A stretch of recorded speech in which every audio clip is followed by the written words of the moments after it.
Opposition leader అయిన రాహుల్ గాంధీ బీజేపీకి పోరాటం ముందు వచ్చే ఒక హెచ్చరికలాగా మహదేవ్పుర కాన్స్టిట్యుయెన్సీలో జరిగిన ఓట్ చోరీ అనేది it's just a teaser and atom bomb లాంటిదని చెప్పి ఇంకా రానున్న రోజుల్లో హైడ్రోజన్ బాంబ్ లాంటి నిజాల్ని వదులుతానని చెప్పి సెప్టెంబర్ 1st చెప్పారు. ఆ హైడ్రోజన్ బాంబ్ జస్ట్ ఒక కొన్ని రోజుల క్రితమే వదిలారు. సో ఇప్పుడు ఈ వీడియోలో క్లియర్ గా కాంగ్రెస్ స్పోక్స్ పర్సన్ అయిన రాహుల్ గాంధీ ఏం చెప్పాలనుకుంటున్నారు, అందులో ఎన్ని నిజాలు ఉన్నాయి, రూలింగ్ పార్టీ ఏం చెప్తోంది, అండ్ ఇక్కడ మేజర్ కల్ప్రిట్ గా ఇన్వాల్వ్ అయ్యింది our watch dog of democracy అయిన ఎలక్షన్ కమిషన్ ఆఫ్ ఇండియాని క్వశ్చన్ చేస్తున్నారు. ఎంతవరకు నిజం అనేది ఈ వీడియోలో క్లియర్ గా అర్థం చేసుకుందాం. H files 20-minute long presentation లో రాహుల్ గాంధీ మేజర్ అలిగేషన్ ఏంటంటే 2024 Haryana election BJP ECI help తో గెలిచింది అని చెప్పి ప్రెజెంటేషన్ స్టార్టింగ్ లో రాహుల్ గాంధీ ఫస్ట్ ఒక ఫోటో చూపించారు, అ బ్యూటిఫుల్ లేడీ ఫోటో. ఏ కాన్ హే అని చెప్పి. సో ఈ అమ్మాయి ఏ స్టేట్ కి చెందింది, అట్లీస్ట్ ఎక్కడి నుంచి ఏమన్నా మీరు అంచనా వేయగలరా, ఎనీ గెస్సెస్, ఆ గెస్ చేసిన వాడికి నేను ఇంత డబ్బులు ఇస్తాను, ప్రైజ్ మనీ ఇస్తాను అని ఒక ఉత్కంఠభరితమైన సిచ్యువేషన్ ని క్రియేట్ చేసి ఒక బాంబ్ లాంటి నిజాన్ని వదిలారు. अब मैं आपसे पूछना चाहता हूं और हरियाणा के युवाओं से पूछना चाहता हूं, हरियाणा की जनता से पूछना चाहता हूं कि ये कौन है, इसकी एज क्या है, ये कहां की है, इसका नाम क्या है, ये आपको बता सकता हूं. कभी इसका नाम सीमा, कभी स्वीटी, कभी सरस्वती. 22 बार हरियाणा के युवा अच्छी तरह सुनिए, 22 बार 10 बूथ में इसको वोट देने का मौका मिलता है. 22 बार 10 बूथ में राय असेंबली में. वोटर लिस्ट पे है. कहां की है? ब्राजील की है. అసలు తను ఏ స్టేట్ కి చెందింది కాదు, అసలు తను ఏషియా కాంటినెంట్ కి చెందింది కాదు. She belongs to south American continent and she's a Brazilian model అని చెప్పి. हरियाणा की नहीं है, हिंदुस्तान की नहीं है, ब्राजील की है, मॉडल है. She has voted 22 times across 10 booths అని ఒక నిప్పు లాంటి నిజాన్ని వదిలారు. కంప్లీట్ ఎలక్టోరల్ రోల్ లో 25 lakh ఫేక్ ఓటర్స్ ఉన్నారని చెప్పి 1,24,000 ఓటర్స్ కి ఎలక్టోరల్ రోల్ లో ఫేక్ ఫోటోస్ ఉన్నాయి, ఇన్వాలిడ్ అడ్రసెస్ ఉన్నాయని, 5 lakh డూప్లికేట్ ఓటర్స్ ఉన్న ఎలక్టోరల్ రోల్ కంటే 19 లక్షల ఎక్స్ట్రా బల్క్ ఓటర్స్ ఉన్నారని చెప్పి ఆయన క్లెయిమ్ చేస్తున్నాడు. ఒక బ్రెజిలియన్ మోడల్ ఈ హర్యానా ఎలక్షన్ లో 22 times ఓట్ చేసింది. 10 booths లో ఒక్కటే ఫోటో పెట్టుకొని 223 times ఒక ఆవిడ ఓట్ చేసింది అక్రాస్ 2 booths. ఈ అలిగేషన్స్ కి రెస్పాండ్ అవుతూ బీజేపీ ఐటీ సెల్ కన్వీనర్ అయిన అమిత్ మాల్వియా రాహుల్ గాంధీ అన్నట్లు ఒకే ఆవిడ 223 times ఓట్ వేసింది అంటే పోలింగ్ ఉదయం 7 నుంచి సాయంత్రం 6 దాకా అవుతుంది, అంటే 11 గంటలు. రాహుల్ గాంధీ చెప్పిన ప్రకారం తీసుకుంటే గంటకి ఆవిడ 20 సార్లు ఓటు వేసి ఉండాలి. ఈ సూపర్ ఉమెన్ ఓటు వేసినా అక్కడున్న సెక్యూరిటీ పర్సనల్ కావచ్చు లేదా అక్కడున్న అధికారులు కావచ్చు ఎవరు గమనించలేదా? వాస్తవాలకి ఏమాత్రం అవగాహన లేకుండా జస్ట్ హెడ్ లైన్స్ కోసం మాత్రమే ఇలాంటి వ్యాఖ్యలు చేస్తున్నారని చెప్పి బీజేపీ ఐటీ సెల్ కన్వీనర్ అయిన అమిత్ మాల్వియా ఎక్స్ లో ట్వీట్ చేశారు. రాహుల్ గాంధీ వేసిన అలిగేషన్స్ పక్కన పెట్టేద్దాం and IT cell convener Amit Malviya చేసిన హాస్యాన్ని పక్కన పెట్టేద్దాం. Investigative journalist of Indian express అక్కడ అసలు ఆవిడ ఎవరు అని చెప్పి అంబాలాకి వెళ్లడం జరిగింది. వెళ్తే ఆవిడ పేరు చరణ్జీత్ కౌర్ అని, ఆవిడ నేను ఒక్కసారే ఓట్ వేసాను అని చెప్పింది. ఎలక్టోరల్ రోల్స్ తీస్తే అట్లీస్ట్ 255 ఓటర్స్ కి ఆవిడ ఫేసే ఉంది. అఫ్ కోర్స్ ఆ ఓటర్ ఐడీస్ కి ఫోటో ఒకటే అయినా remaining details like name, address different. ఇలాంటప్పుడు రాహుల్ గాంధీ వేసిన అలిగేషన్స్ ని నమ్మాలా, లేకపోతే ఎలక్షన్ కమిషన్ ఆఫ్ ఇండియానే తప్పు చేసిందని అనుకోవాలా, లేకపోతే ఎలక్టోరల్ రోల్స్ లో ఎప్పుడైతే సవరిస్తున్నారో అక్కడ సమ్ కైండ్ ఆఫ్ మిస్క్రీపెన్సీస్ జరిగాయా ఎలక్షన్ కమిషన్ ఆఫ్ ఇండియాకి తెలియకుండా? అది ఇంకా తెలియాల్సి ఉంది. ఎలక్షన్ కమిషన్ ఆఫ్ ఇండియా మాత్రం దీనికి ఖచ్చితంగా ఆన్సర్ ఇవ్వాలి. ఎందుకంటే ఇంత పెద్ద లెవెల్లో డూప్లికేషన్ ఆఫ్ ఫోటోస్, అడ్రసెస్ జరుగుతున్నాయంటే సెంట్రల్ లెవెల్లో ఇది ఒక తప్పు ఉన్నట్లే. Mahadevpura and Aland state election commissioners ని అడిగినప్పుడు వాళ్ళు ఎలక్టోరల్ రోల్స్ ఎప్పుడైతే ఇచ్చున్నారో అందులో section 6 and section 7 was mentioned. Section 6 అంటే ఎవరైతే 18 నుంచి 23 ఇయర్స్ ఏజ్ గ్రూప్ లో ఉంటారో కొత్తగా ఓటు వేయడానికి వస్తున్నారో వాళ్ళ గురించి. సెక్షన్ 7 అంటే ఎవరైతే చనిపోయి ఉంటారో వాళ్ళని డిలీట్ చేసేదానికి. So Mahadevpura constituency electoral rolls లో సెక్షన్ 6, సెక్షన్ 7 అండ్ మిగిలిన electoral roll complete data was furnished. ఈ హర్యానా ఎలక్షన్స్ తర్వాత ఈ డేటాను అడిగినప్పుడు election commission of India section 6 and section 7 లో ఉన్న ఓటర్స్ డీటెయిల్స్ ఇవ్వను అని నిరాకరించింది. This is so damn complicated. ఎందుకంటే ఒకవైపు రాహుల్ గాంధీ డేటా అడుగుతుంటే election commission of India Rahul Gandhi మీద జోకులు వేయడమే కాకుండా డేటాని ప్రొవైడ్ కూడా చేయట్లేదు. ఈ సెక్షన్ 6 అండ్ సెక్షన్ 7 గురించి మాత్రమే కాదు, రాహుల్ గాంధీ ఎప్పుడైతే ఎలక్టోరల్ రోల్ డేటాను అడిగారో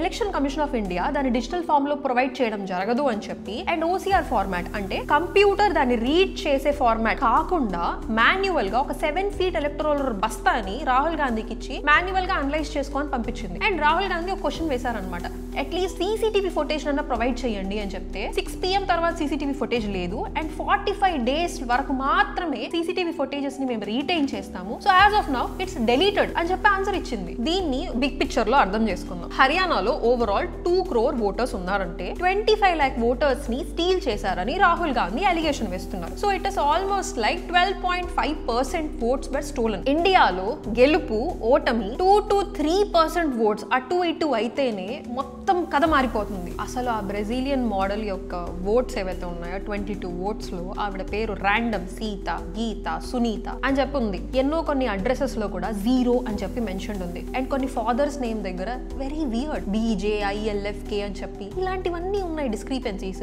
ఓపెన్ గా Rahul Gandhi election commission of India యొక్క ఇంటిగ్రిటీని ఛాలెంజ్ చేస్తున్నట్లేగా. Election commission of India complete తన ఎలక్టోరల్ రిస్ట్ ని కావచ్చు, సీసీటీవీ ఫుటేజ్ ని కావచ్చు రాహుల్ గాంధీ మొహాన పడేస్తే ప్రజలకి, సుప్రీం కోర్ట్ కి, అపోజిషన్ పార్టీకి, రూలింగ్ పార్టీకి అందరికి ఒక క్లారిటీ వచ్చేస్తుంది. మన chief election commissioner of India Gyanesh Kumar answers ఎంత ఎమోషనల్ గా ఇస్తున్నారంటే సీసీటీవీ ఫుటేజ్ అడిగితే మా బహనో కి సీసీటీవీ ఫుటేజ్ कोई रिलीज करता है क्या అని అన్నారు. क्या अपनी माताओं, बहुओं, बेटियों सहित किसी भी मतदाता की सीसीटीवी वीडियो चुनाव आयोग को साझा करनी चाहिए क्या?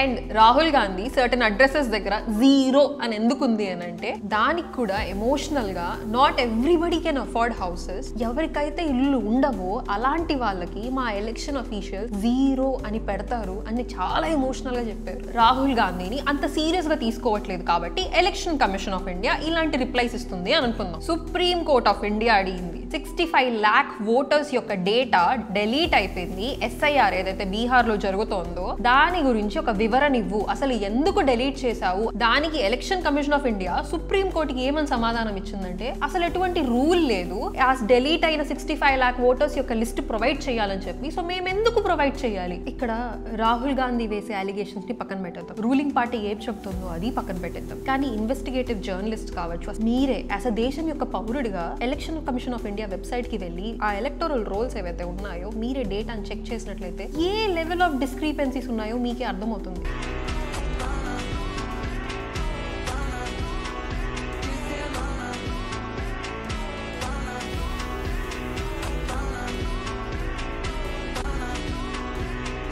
ఇక్కడ question ruling party, opposition party ఇదంతా కాదు. India is the world's largest democracy. మన కాన్స్టిట్యూషన్ ఫార్మ్ చేసినప్పుడు మన national leaders executive, judiciary, legislature అని చెప్పి 3 pillars ఆఫ్ డెమోక్రసీని కాన్స్టిట్యూషన్ లో ఇచ్చారు. మెయిన్ వాళ్ళ ముఖ్య ఉద్దేశం ఏంటి? ఎగ్జిక్యూటివ్ తప్పు చేస్తే లెజిస్లేచర్ క్వశ్చన్ చేసేలాగా, లెజిస్లేచర్ తప్పు చేస్తే జ్యుడిషియరీ క్వశ్చన్ చేసేలాగా, ఎగ్జిక్యూటివ్ అండ్ జ్యుడిషియరీ బలహీనపడినప్పుడు అధికారం కోసం జరిగిన దుశ్చర్యలలో ప్రైమ్ ఎగ్జాంపుల్స్ అటు ఒకటి ఇందిరా రాజ్యంలో జరిగిన బలవంతపు క్రమశిక్షణ అండ్ జంగల్ రాజుగా అనబడే లాలూ యాదవ్ పాలనలో అస్తవ్యస్తలు. హిస్టరీ అనేది మనం ఏమన్నా కాలక్షేపం కోసం వింటామా, తెలుసుకుంటామా? కాదు. ముందు జరిగిన తప్పులు మళ్ళీ రిపీట్ అవ్వకుండా చూసుకోవడానికి హిస్టరీ చదివేది మనం. ఎగ్జిక్యూటివ్, జ్యుడిషియరీ, లెజిస్లేచర్ స్ట్రాంగ్ గా ఉండి ఒకరిని ఒకరు అకౌంటబుల్ గా ఉంచుకున్నప్పుడే ట్రూ డెమోక్రసీ ప్రివేల్ అవుతుంది. ప్రజల కోసం పనిచేసే పార్టీని ఎన్నుకోవడానికే ప్రజాస్వామ్య యంత్రాంగం అనేది ఉంది. So vote is our weapon. Rahul Gandhi వేసిన అలిగేషన్స్ ని పక్కన పెట్టినప్పటికీ కూడా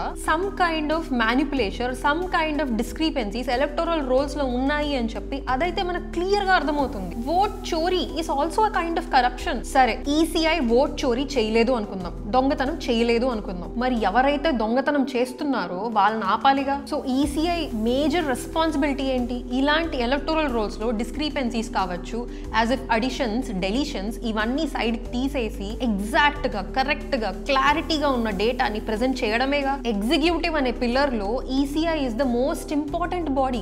ఏ లెవెల్ ఆఫ్ పవర్ ఉందంటే ఒక్కసారి చీఫ్ ఎలక్షన్ కమిషనర్ ని అపాయింట్ చేసిన తర్వాత ఆయన రిమూవ్ చేసే process is very very complicated. So question చెయ్యాలి. కానీ ఇప్పుడు ఒక క్వశ్చనబుల్ సిచ్యువేషన్ లో ఎలక్షన్ కమిషన్ ఆఫ్ ఇండియా ఉంది. Integrity of election commission of India is being questioned. ఒకానొక టైంలో టిఎన్ శేషన్ గారు అని చెప్పి ఒక చీఫ్ ఎలక్షన్ కమిషనర్ ఉండేవారు. ఆయన టైంలో ఎలక్షన్ కమిషన్ ఆఫ్ ఇండియా ఒక రాజ్యాంగ వ్యవస్థ అంటే ఒక స్టాట్యుటరీ బాడీ కింద మాత్రం మాత్రమే కాదు, పొలిటీషియన్స్ ని వణికిచ్చే ధోరణిలో ఉండేది. పొలిటీషియన్స్ ఏమనేవారంటే is a one man army అని, ఎన్నికల బ్రహ్మ అని, అసలు ప్రచారాన్ని ఎలా చేయాలో అర్థం కావట్లేదు, ఈయన ఎందుకు ఇన్ని రూల్స్ పెడుతున్నాడు, మా జేబులో డబ్బులు కూడా లెక్క పెట్టేస్తున్నాడు, అధికారం మాదన్నట్లు కాదు ఆయనదే అన్నట్లు నడుస్తోంది, నవ్వుతూనే బెదిరిస్తాడు, అసలు ఏం చెయ్యాలో అర్థం కావడం లేదు అని పొలిటీషియన్స్ అనేవారు. శేషన్ గారు రాజకీయ వ్యవస్థను తన ఎన్ఫోర్స్మెంట్ రూల్స్ ద్వారా వణికించారు. As an important part of executive chief election commissioner గా I'm working for India and నాకు ఎవరు భయపడాల్సిన అవసరం లేదు, చట్టానికి భయపడితే చాలు అని టిఎన్ శేషన్ గారు అనేవారు. ఇప్పుడు ఎలక్షన్ కమిషన్ ఆఫ్ ఇండియా పరిస్థితి ఏంటి?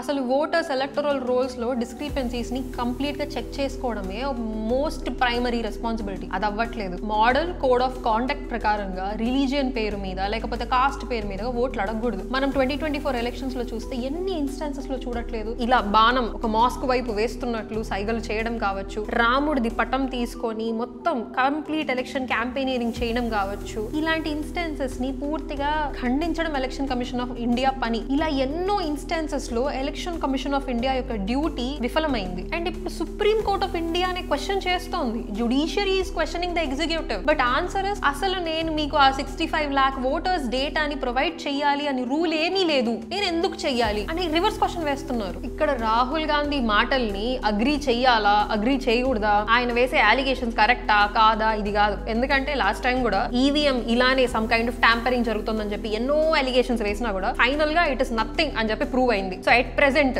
ఈసీఐ అయితే ఆన్సర్ ఇవ్వాల్సిందే కదా. పాయింట్ నెంబర్ 1, లాస్ట్ మినిట్ లో మాత్రమే ఎందుకు ఆ ఓటర్ లిస్ట్ ని సప్లై చేస్తున్నారు. పాయింట్ నెంబర్ 2, సీసీటీవీ ఫుటేజ్ ఎందుకు డిలీట్ చేశారు. పాయింట్ నెంబర్ 3, మా బెహన్ కే ఫోటోస్ कैसे రిలీజ్ కరే అని అడుగుతున్నారు కదా. మరి అలాంటప్పుడు కోట్ల మంది Aadhaar card details dark web లో అవైలబుల్ ఉన్నాయి. కేవైసీ అని చెప్పి no compromise, Aadhaar, PAN, email, phone number everything should be linked. మరి ఆ లెవెల్లో ప్రైవసీ కాంప్రమైజ్ అయ్యేటప్పుడు ఈ సీసీటీవీ ఫుటేజెస్ బయటికి రిలీజ్ చేస్తే ప్రైవసీ కాంప్రమైజ్ అవుతుందనడం ఎంతవరకు న్యాయం? ఈసీఐ జవాబు ఇవ్వాల్సిందే. అంతమంది లక్షల ఓటర్స్ ఎలా డిలీట్ అయిపోయారు? రాహుల్ గాంధీ మహదేవ్పుర కాన్స్టిట్యుయెన్సీలో డిస్క్రిపెన్సీస్ జరిగినప్పుడు ఓపెన్ గా ఎప్పుడైతే అడ్రస్ చేశాడో కర్ణాటక స్టేట్ ఎలక్షన్ కమిషన్ ఒక్కటే అడిగింది, మీరు దీన్ని ఓత్ రూపంలో డిక్లరేషన్ రూపంలో సబ్మిట్ చేయండి అని. ఆన్సరబిలిటీ, అకౌంటబిలిటీ, క్లారిటీ ఎగ్జిక్యూటివ్ బాడీలో ఉండే ఒక మోస్ట్ ఇంపార్టెంట్ స్టాట్యుటరీ బాడీ అయిన ఎలక్షన్ కమిషన్ ఆఫ్ ఇండియాకి ఇవ్వాల్సిన అవసరం అయితే ఉంది. But registration of electoral rules 1960 section 23 clause B లో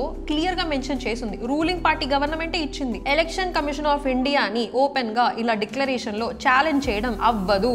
ఇట్ ఇస్ స్టాట్యుటరీలీ లా ప్రకారంగా నాట్ పాసిబుల్. 2024 లోక్సభ ఎలక్షన్ యొక్క అనాలిసిస్ డేటా ఏమొస్తుందంటే మహారాష్ట్ర ఎలక్షన్ లో ఆల్మోస్ట్ 40 lakh మిస్టరీ ఓట్స్ ఉన్నాయి. 5 సంవత్సరాల్లో పెరిగిన ఓటర్స్ జస్ట్ 5 months లో 25 lakh ఓటర్స్ ఇంక్రీజ్ అయ్యారు. కొన్ని చోట్ల సడన్ గా 5 PM తర్వాత తండోపతండాలుగా ఓటర్స్ వచ్చేసి ఎక్కువ మొత్తంలో ఓటు వేసేయడం, అట్లీస్ట్ అసలు వాళ్ళ కాన్స్టిట్యుయెన్సీకి చెందిన వాళ్ళ అని ఒకసారి చూసుకుందామంటే సీసీటీవీ ఫుటేజ్ ఇవ్వను. రాహుల్ గాంధీ ఏమంటున్నారంటే ఇంత లెవెల్ ఆఫ్ డిస్క్రిపెన్సీస్, మిస్క్రిపెన్సీస్, ఓట్ చోరీ జరిగినప్పటికీ కూడా హర్యానాలో జస్ట్ 22K ఓట్స్ మెజారిటీతో మాత్రమే బీజేపీ గెలిచిందని చెప్పి ఇక్కడ రాహుల్ గాంధీ చెప్పిన డీటెయిల్స్ కూడా కంప్లీట్ గా నిజమే, కంప్లీట్ గా ఆయన కరెక్టే అనడానికి కూడా లేదు. ఎందుకంటే election commission of India election జరిగే ముందే ఆ ఓటర్స్ యొక్క ఎలక్టరల్ రోల్ ని ప్రతి ఒక్క క్యాండిడేట్ కి ఇచ్చేస్తుంది. మరి అలాంటప్పుడు రాహుల్ గాంధీ అప్పుడు ఎందుకు చెక్ చేసుకోలేదు? అండ్ మహదేవ్పుర కాన్స్టిట్యుయెన్సీ కూడా కాంగ్రెస్ కిందనే ఉండేది. కాంగ్రెస్ రూల్ చేసే కాన్స్టిట్యుయెన్సీలోనే ఈ లెవెల్ ఆఫ్ డిస్క్రిపెన్సీస్, మిస్క్రిపెన్సీస్ వాళ్ళ ఎలక్టోరల్ అఫీషియల్స్ చేశారంటే మరి వాళ్ళే చూసుకోలేదా? బీజేపీని ఓట్ చోర్ అని అంటున్నాం కదా. మరి అలాంటప్పుడు తమిళనాడు, వెస్ట్ బెంగాల్ ఇలాంటి మేజర్ స్టేట్స్ లో లేకపోతే కంప్లీట్ గా వాళ్ళే గెలిచేసి ఉండొచ్చు కదా. మరి దీనికి రాహుల్ గాంధీ ఏమంటున్నారంటే ఎక్కడెక్కడైతే క్లోజ్ ఫైట్ నిందో, క్లోజ్ వార్ నిందో అక్కడ మాత్రమే ఇలాంటి టాక్టిక్స్ ని యూజ్ చేశారు అని. బీజేపీ స్పోక్స్ పర్సన్ అయిన సువేందు అధికారి ఏమంటున్నారంటే వెస్ట్ బెంగాల్ లో ఆల్మోస్ట్ 1 crore మ్యాన్మార్ నుంచి వలస వచ్చిన రోహింగ్యా ముస్లిమ్స్ ఓటర్ ఐడీస్ తీసుకొని ఎలక్టోరల్ రోల్ లో రిజిస్టర్ అయ్యారు అని చెప్పి. So even the party in power is questioning ECI. It is not about BJP, Congress, TMC. It is about carrying elections in a transparent way. West Bengal లో ఇలాంటి మిస్క్రిపెన్సీస్ ఉన్నాయి అని చెప్పి ఆ సువేందు అధికారికి పర్ఫెక్ట్ గా ఎలక్టోరల్ రోల్స్ ప్రొవైడ్ చేసే రెస్పాన్సిబిలిటీ రెస్పాన్సిబిలిటీ కూడా ఎలక్షన్ కమిషన్ దే. అదే విధంగా మహదేవ్పుర కాన్స్టిట్యుయెన్సీలో సమ్ కైండ్ ఆఫ్ డిస్క్రిపెన్సీస్ ఉన్నాయని చెప్పి కాంగ్రెస్ కి కూడా ఒక perfect clear electoral roll provide చేసిన బాధ్యత కూడా ఎలక్షన్ కమిషన్ దే. ఇక్కడ క్వశ్చన్ చేసేది ఎలక్షన్ కమిషన్ ఆఫ్ ఇండియా మాత్రమే. మనం question is arising on the administrative system. Rahul Gandhi last time election commission of ఇండియాని క్వశ్చన్ చేసినప్పుడు హౌస్ నంబర్ 0 అని ఎందుకు ఉన్నాయంటే వాళ్ళు ఇచ్చిన ఆన్సర్ దట్ వాళ్ళకి హౌసెస్ లేవు అని చెప్పి. సో ఈ 20 minutes జరిగిన కాన్ఫరెన్స్ హెచ్ ఫైల్స్ అనే కాన్ఫరెన్స్ లో ఆయన క్లియర్ గా ఎవరెవరైతే ఆ 0 నంబర్ హౌస్ నంబర్ లో ఉన్నారో వాళ్ళని పర్సనల్ గా వెళ్ళి మీట్ అయ్యి వాళ్ళని స్టేజ్ మీదకి తీసుకొచ్చి దీస్ ఆర్ ద పర్సన్స్ అని చెప్పి కూడా ఫిజికల్ గా చూపించారు ఆయన. And okay BJP MP address మీద 66 ఓటర్స్ రిజిస్టర్ అయ్యి ఉన్నారు. అండ్ సుమారు 500 ఓట్లు ఒకటే అడ్రస్ మీద రిజిస్టర్ అయి ఉన్నాయి. అంటే అంతమంది అసలు ఎలా అకామిడేట్ అవుతున్నారు? Is it even logical? It is very clear that election commission of India తన డ్యూటీని పర్ఫెక్ట్ గా నిర్వర్తించలేదు. అండ్ ఈ ఇష్యూ వేరే లెవెల్లో బూమ్ అయిపోయి ఆ బ్రెజిలియన్ మోడల్ కూడా వీడియో చేసి it is so funny that I'm involved and I'm being used in elections of India అని చెప్పి హాస్యపూర్వకంగా వీడియో కూడా చేసింది. Gente, contar pra vocês uma fofoca, vocês vão rir demais. Não, vou contar fofoca. Gente, estão usando uma foto minha, antiga. A foto é velha, tá? Ó, tava novinha na foto, devia ter uns 20 anos, 18 anos. Rahul Gandhi చేసిన claims తో అయితే మనం ఒక conclusion కి అయితే రాలేం. ఆయన వేసింది baseless allegations అని పూర్తిగా కూడా కొట్టిపడేయలేం. ఇది కోఇన్సిడెన్సా, డిజైనా, సిస్టమాటిక్ ఫెయిల్యూరా? కాకపోతే ఏ యాంగిల్ లో చూసినా ఈసీఐ బిహేవ్డ్ ఇర్రెస్పాన్సిబుల్లీ. ప్రాపర్ గా ఎలక్టోరల్ రోల్స్ అయితే స్కాన్ చేయలేదు. At the same time Bihar లో ఎస్ఐఆర్ చేస్తున్నాము అని అంటున్నారు. అట్ ద సేమ్ టైం హర్యానాలో ఇంత lowest quality of electoral rolls వచ్చాయి బయటికి. రాహుల్ గాంధీ ఏమో election commission of India and BJP ఇద్దరు కలిసి 2024 ఎలక్షన్ విక్టరీని డిసైడ్ చేశారు అని అంటున్నారు. ఇది నిజమైన అబద్ధమైన ఈసీఐ అయితే ఒక క్లారిటీ మనకి ఇవ్వాల్సింది. ఎందుకంటే నేషనల్ లెవెల్లో తన ఇంటిగ్రిటీని, రెప్యుటేషన్ ని డీఫేమ్ చేసే మాటలు ఇవన్నీ. బట్ మహదేవ్పుర కాన్స్టిట్యుయెన్సీలో జరిగిన కేసుకే ఇంతవరకు ఒక ప్రాపర్ రిప్లైస్ రాలేదు. Some kind of emotional replies తప్పించి. రాహుల్ గాంధీ ఏమంటున్నారంటే ఓటర్ అడిషన్ కావచ్చు, ఓటర్ డెలిషన్ కావచ్చు, లేకపోతే ఇంకా ఓటర్స్ ని యాడ్ చేయడం కావచ్చు, ఇది ఎందువల్ల క్రియేట్ చేస్తున్నారంటే such that space is created. 2024 elections టైంలో యాక్చువల్లీ చాలా మంది కంప్లైంట్ చేస్తున్నారు. ఎప్పుడు కలవని, ఎప్పుడు చూడని ఫేసెస్ ఓట్ వేయడానికి వస్తున్నారని చెప్పి, వేరే వేరే రాష్ట్రాల నుంచి వస్తున్నారని చెప్పి అన్న క్లెయిమ్స్ ఉన్నాయి. దీని గురించి రాహుల్ గాంధీ మాట్లాడుతూ ఆ ఫేక్